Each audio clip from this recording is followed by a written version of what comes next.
As 2023 kicks off, many of you might be considering immigration as part of your New Year's resolutions. Irrespective of your why and your reasons, I have compiled a framework which you may use when you approach this life-changing decision. In this framework, which I will share down in the description and on a Notion template, we will be looking at why, where, finding work, visas, money matters, and a few other topics. I'll also make a few comments on working in the Netherlands and visas as it pertains to the Netherlands. And furthermore, I will make a few comments as it relates to healthcare workers and the registration process for healthcare workers in the Netherlands on the health register. As an added bonus, I will make reference to a little-known secret known as work under supervision, and I will also share 5 of the most common mistakes that I come across when people are emigrating to a foreign country and then specifically to the Netherlands. If you do not currently use Notion and you will not be able to download the template as I'm sharing on the Notion template, grab a pen and make some notes and headings. This list, of course, is not exhaustive and you will have to add on. This is just a general framework and you will have to elaborate on many things as you travel through your own mind and the journey of the whole process of immigration. Apart from physical immigration, there is also something I like to term emotional immigration. Combined with physical immigration, when you physically have to relocate from one country to another and all the administrative processes involved with that, emotional immigration entails the correct state of mind when you start thinking about immigration and also the emotional state once you have immigrated. Apart from the physical and the emotional immigration, of course, there is the administrative processes involved. And then also one should pay attention to the financial immigration associated with administration. Just to recap, physical immigration, emotional immigration, and administrative or financial immigration are 3 or 4 broad categories that you will have to keep in mind when you start making your lists, what you will have to do in the country where you reside at the moment, and also see how you can supplement that list of thought processes as it relates to the country where you are immigrating to. Let's look at some of the headings and topics that I have placed in the framework that you will find on the Notion template. And of course, these are just broad strokes and broad ideas of the immigration process for you to get the creative juices flowing. You will have to supplement and add to this list and elaborate as it applies to your situation. First, let's start off with the why. When I do coaching or consultation with individuals that are immigrating, the first thing I always ask them is the why. Why are you immigrating? And why are you not staying in the country where you reside at the moment? Why are you immigrating to X and Y country? Why is a fundamental question that I always ask during this process of immigration and also in general. It's if you can always confront yourself with the why and you can give yourself a reason, then you can proceed. But I will always ask individuals, irrespective of what they answer, what they think, why will come up a lot during the conversation. Your why really needs to be cemented. You have to believe in the why, because during the times of emotional struggles, emotional times, you are going to question yourself as to why you've started the process. And also, once you have immigrated, you might doubt yourself in your decision as you adapt to the new country, new language, new culture, new systems. You will always have to fall back on reminding yourself why you made this decision in the first place. Once you have cemented your why, and you can write that down and elaborate on that, and you have convinced yourself, or at least you believe yourself, and you can justify your reasons, we can move on to the second part, and that is, where are you immigrating to? Of course, the where you are immigrating to will have to be preceded by the why are you planning on immigrating to X and Y country. There might be different reasons why you want to immigrate to a certain place. And one of the thought processes here is actually, are you so desperate to leave the country that you reside in at the moment that it doesn't matter where you can immigrate to or what country will accept you? Or are you very picky on your list of reasons and tick boxes of a specific country where you want to immigrate to? Things to keep in mind would be monetary reasons, climate, language, employment, any other support structures that might be in place, family, friends, colleagues. The aforementioned list of why and reasons could also in itself become self-limiting, because you might be limited to where you might be able to immigrate exactly for the reasons mentioned above, especially if you are a professional that needs to register with professional bodies and certain examination processes that goes hand in hand with that. Language might be a barrier, and monetary reasons could also be a barrier if there is not employment in the said country that you consider. So this is also a process that you will have to go through to see where you might be able to get in very easily with your passport or with additional visas. But these tick boxes and preferences you might have might in itself become self-limiting. But once you have sorted out the where, we can proceed to the next point in the checklist. Now that you have cemented your why and your where, and you can motivate that, and you believe that, and you are convinced, and you have inner peace, we can start immigrating. The next thing we will be looking at is work and the visa as two separate points, but it is a situation of the chicken and the egg. Which one is first? Some countries you will have to apply for work before you are able to apply for the visa, and other countries you might have to apply for a visa before you can apply for work. And in certain countries, the whole process of visa and work is a combination that happens simultaneously. Finding work is also one of the big questions I always get, and there you have a whole myriad of solutions to finding work, or at least options to find work. And that would be to find your way to the internet, find recruiters that advertise online. LinkedIn is an amazing platform for this as well. If you have a CV and a profile on LinkedIn, you can also ask family, friends, or colleagues that are in the country where you plan to immigrate for assistance. Certain countries make provision for what they term an intra or an inter-company transfers. Your company might have vested interests in foreign countries, and you might ask for a transfer to the country of your choice, which would also facilitate the process in terms of immigration. The other option is if you are at liberty to start a company or a business overseas and you have money backing your decision, you could also invest, which would then make you self-employed, and you would also have access to different types of visas in this regard.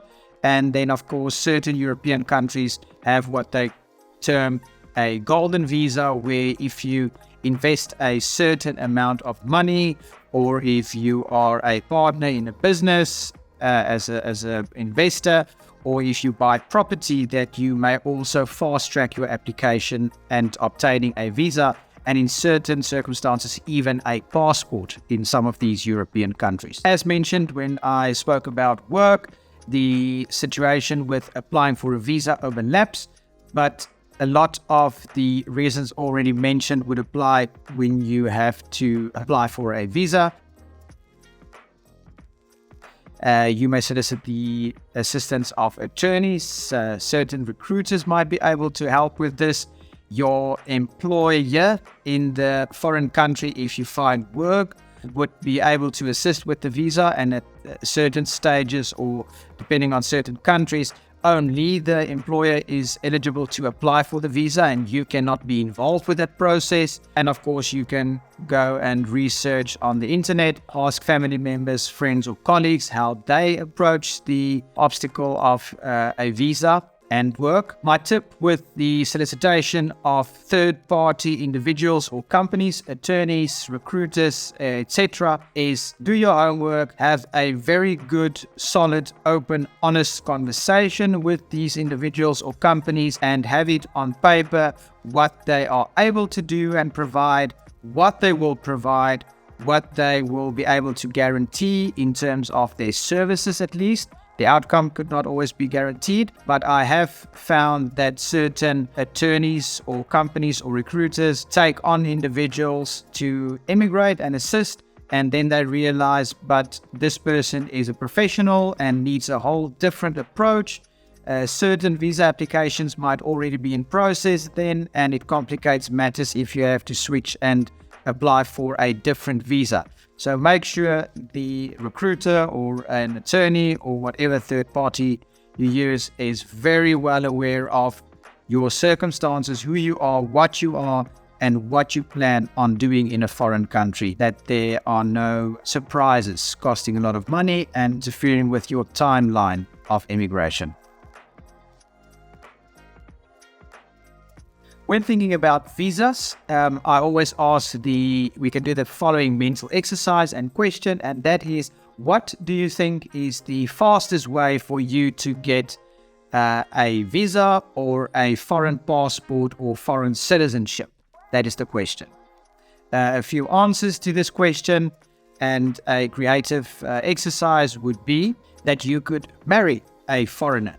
Your partner at the moment might be a foreigner, and you might be able to have access to that citizenship or visa or passport if you legally marry the partner or find yourself a partner in a foreign country.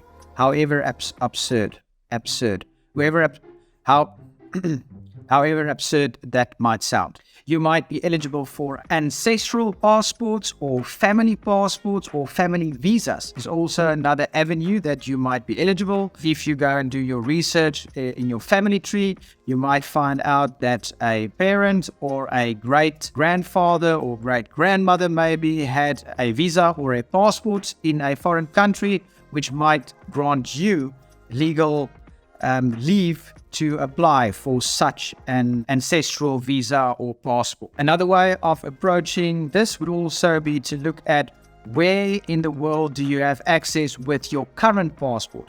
Many countries have agreements with different countries, and you do not necessarily have to go through a tedious process of visa and work, etc., in order to gain access to a country more speedily. As mentioned, you could also possibly legally buy a passport or visa. The golden visas or golden passports, as mentioned in parts of the European Union, is something to investigate. Of course, if you have money to your advantage, business, investing in business or business startups, different and special kind of visas that might fast track your immigration process. Entrepreneurial visas could fast track your immigration process. Certain countries also have nowadays what they call nomadic visas or nomadic passports, depending on what type of work you do and how long you will be spending in a certain country. Moving on to money matters. Of course, money helps, and you are going to need money.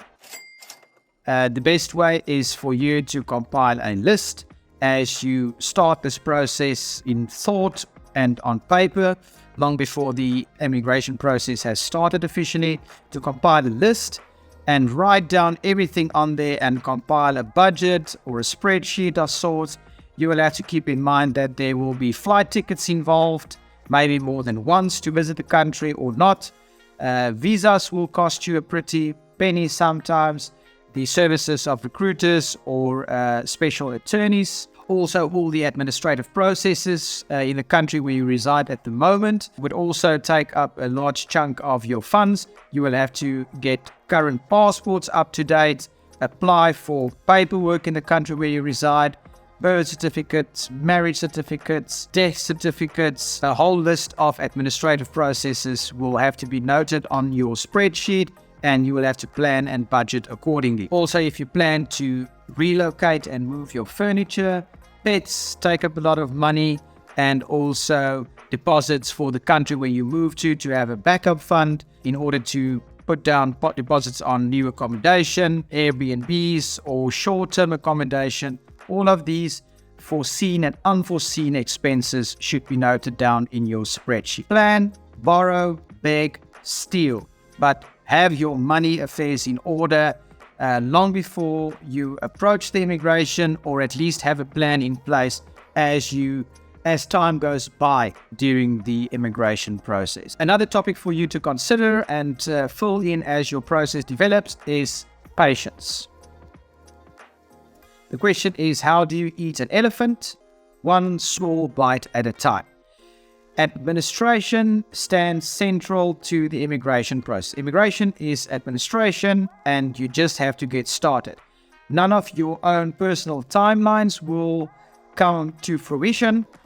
It takes time. There are holdups. Certain paperwork will never be in order, and you have to obtain a special piece of paper. You will never be able to plan your immigration to the specific date and the specific time and hour when you step on the plane. You will have to be patient with the process, and you will also have to budget a certain type of flexibility in your time frame when you are immigrating and the whole process of immigration administratively. In short, be informed and be realistic as the process unfolds. Information. Be informed. Have a very broad idea of the process from A to Z and how all the processes follow one another chronologically. Be informed, be informed, be informed. You can find a lot of information, of course, on the internet and Google, immigration consultants, specialist attorneys, recruiters, family, friends, colleagues that have gone before you, and recruiters, Facebook, a myriad of websites and places where you can find information and speak to individuals and get advice. Admin, admin, admin. Everything, and as mentioned, immigration is for the most part an administrative process. You will have to do tick list and form an application after another until you get mad and sad and sick with it. But you will have to get all the information from whoever assists you, your travel agent, your recruiter, your new employer, etc. Should be able to give you a list and multiple lists of what is required of you in the country of your residence at the moment before you will be able to immigrate. Amongst other things, marriage certificate, death certificates, abridged, unabridged certificates. Make sure your passports are up to date long before you immigrate. Have new ones ready. Driver's licenses, have those renewed. Insurances. The question I always ask is, if by some form of magic you have the opportunity to immigrate and you have 24 hours or 48 hours to get on a plane, what goes through your mind that you will have to have in place before you get on the plane? And I'm not talking about packing your bags. It means, for example, giving notice where you live at the moment or sell your residence. You must stop utility bills, electricity, water, lights, postage. Insurance policies might have to be cancelled. Bank accounts need to be cancelled. Debit order needs to be cancelled. You need to have a power of attorney maybe in place before you leave if you still have some affairs to do. But the administrative process is part 80-90% of the immigration process. Make sure you get lists of what you need to stop and terminate in the country where you live, and lists of what you will need and require in the new country where you immigrate to documents that you might need to supply there, which you now have to get in the country where you reside at the moment. Once you have immigrated, it's sometimes very difficult to find or to have access to documents you need to acquire in your country of residence due to the fact that you are not present and maybe have not a power of attorney in place. Lists, admin. Very important to fill and extend and grow the list of administrative duties that you might have to. And bringing all the aforementioned topics together, I can just conclude by saying be patient and be flexible and be realistic with the whole process. Expectations versus your dreams and your wishes and reality. You have to find a balance and be flexible. As a dentist working and living in the Netherlands, I will now make a few comments on the Netherlands in terms of work visas, and then I will focus on the registration of healthcare workers before we make some bonus comments. What makes the Netherlands such an accessible country to immigrate to, in short and in general terms, if you find work, the visa is almost 100% guaranteed. In short, the Dutch authorities and the Dutch government wants to know that if you come to this country and immigrate to the Netherlands, that you will not be a social or a financial burden to the system, the government, and the social fiber of the country. If you find work, you will apply for the visa, and the visa will ask what ways and means do you have to finance your stay in the country, and of course if you have an employer and proof of funds in that regard, the visa in most circumstances is basically a guaranteed in the Netherlands. There are certain countries that makes it very complicated, as mentioned, the visa and the work, which one is first, but in the Netherlands it's a relatively simple procedure in that sense. As you will find on the Notion template, as well as listed down in the description, the website of the IND has been listed. The IND is a difficult Dutch acronym, but in short, that is the Dutch Foreign Affairs Department, if you want. The IND website is in Dutch, but you can translate it into English. You will find, depending on how you calculate or categorize the different visas, more than 30 different visas that you are able to apply for if you want to live, work, study, travel, etc. in the Netherlands. Some of the more important and noteworthy visas to mention is family, ancestral or partner visas, inter-corporate and intra-corporate, that will be for your international and multinational companies with branches in foreign countries. The very specific and very coveted highly skilled migrant visa, and that one is very important when we discuss the little known secret or the backdoor of working under supervision. So the highly skilled migrant visa is one to take note. And then some other visas could be study visas, research visas, au pair visa, and business and entrepreneurial and investment visas could also be applicable. A few comments on healthcare workers coming to live and work in the Netherlands. I have made a very specific video on the B.I.G registration. The B.I.G is the specific organ that manages the registration and administration of healthcare workers in the Netherlands and also foreign healthcare workers coming to work in the Netherlands. Registering with the B.I.G Register is a process that will take anything from 1 to 3 years of your time. It's an administrative process at the beginning, but it is a very doable process. There are 2 components involved: a language examination for foreigners, as well as a practical, theoretical, academic testing component.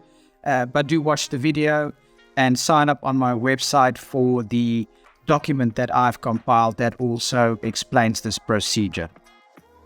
Of course, it should be noted that for a healthcare worker, before you will be able to work and apply for your visa. Of course, you will have to have done the registration process, since you are not able to work in the Netherlands as a healthcare worker without being formally recognized as an equivalent candidate or an equivalent professional with the same qualification or standards. So that is where it is a bit different for professionals that need to register with foreign bodies. This could also apply to some engineering or other professionals.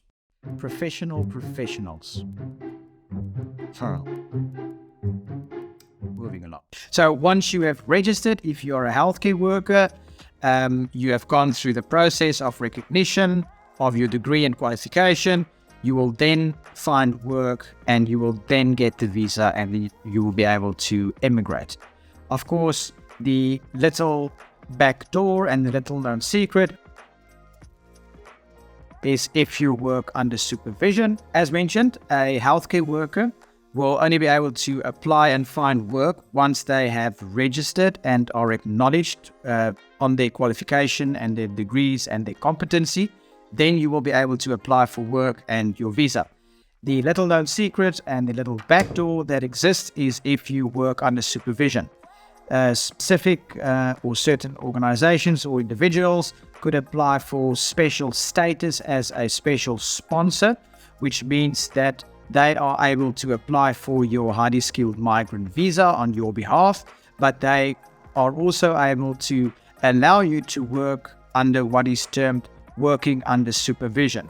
That means that even if your process of recognition with the B.I.G, for example, has not been completed yet, but you will be allowed to work under the supervision of such a special sponsor, employer, individual, which means that you could fast track your physical immigration to the Netherlands whilst you continue with whatever component of your examination or administration, etc., registration you are still busy with. This will give you the advantage of already being in the country, submerging yourself into the culture, integrating, learning the language, learning the system, and also being present, being, of course, much easier logistically for you to travel and do your administration, examinations, etc., whilst physically being in the country already. Another thing worth mentioning with the working under supervision, this little black door, it's not something that you can apply for. You can't go anywhere to apply for this. These options are not advertised.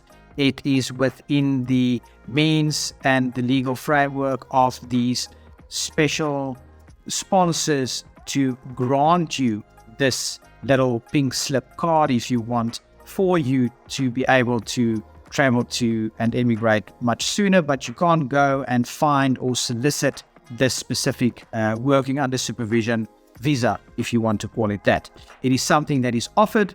For example, if your employer is familiar with your education or the institution where you studied or the country where you studied, and he or she is in a position to be able to acknowledge and sponsor and confess to your ability to work under supervision, then it is something that will or could be offered to you. But again, you cannot go and find this little golden nugget advertised on the internet or positions being offered or advertised. Before concluding the comments of the B.I.G registration for healthcare workers, I've also made a separate video detailing the language requirement, comparing the learning of Dutch to the AKV and the specific special type of language test that is applicable for healthcare workers. So do watch the video as well, as it explains the B.I.G process, and then separately there's a video explaining the AKV and the language and learning Dutch as a separate component of your registration process. Some concluding remarks. How do you make great decisions? You make great decisions through experience. How do you gain experience? By making bad decisions. Why I'm putting this little humor in there is Do not, or at least try to limit the bad decisions that you make through the process, and that is by being informed, having a macroscopic view of the process from A to Z, filling in all the gaps as you lay out this process that lies ahead for you to emigrate. Fill in the blanks, see where you need advice, help, assistance, what paperwork is required, and have a budget and a framework of how you are going to approach the money component of financing this immigration, and be informed as far as you can and keep yourself informed, expanding your knowledge as you go through the process.